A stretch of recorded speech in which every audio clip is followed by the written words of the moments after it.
রমনা জোনের ডিসি মাসুদ সোহরাওয়ার্দী উদ্যানে তার একটি ঘটনাকে কেন্দ্র করে ইতিমধ্যে ব্যাপক সমালোচনার ঝড় শুরু হয়েছে।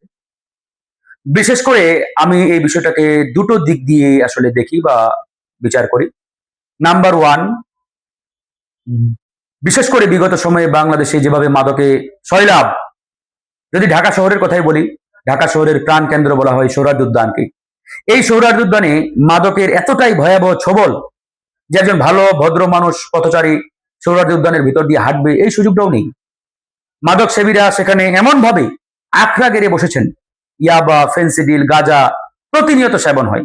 এই জন্য কোনো ভালো ভদ্র মানুষ যে একটু স্বস্তির নিঃশ্বাস ফেলবে সেখানে গিয়ে ওই সুযোগটা অনেক সময় হয় না। তো এটা নিয়েই মূলত পুলিশের পক্ষ থেকে মাদকের বিরুদ্ধে অভিযান শুরু হয়েছে।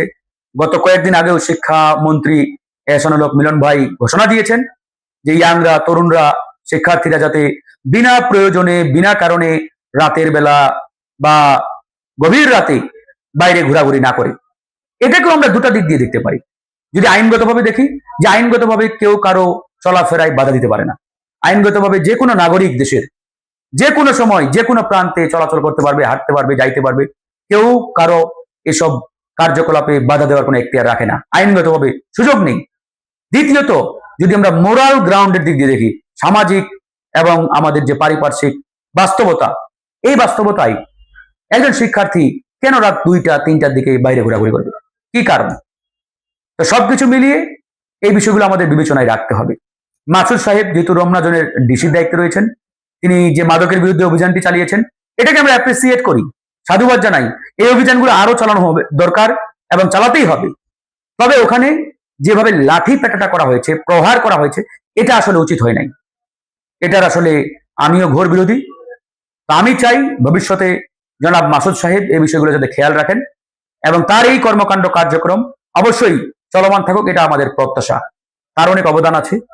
হ্যাঁ, জুলাই বিপ্লবে তার অবদান আছে। বিশেষ করে বিগত সময়ে সে অনেক বঞ্চিত হয়েছে।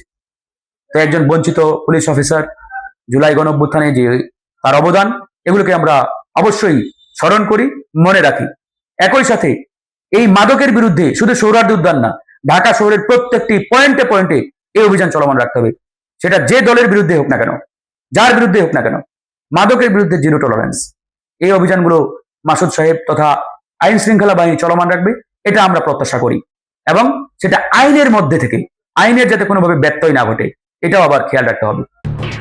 এলো খবরের কাগজ, নিখাত, নির্ভীক, নিরপেক্ষ।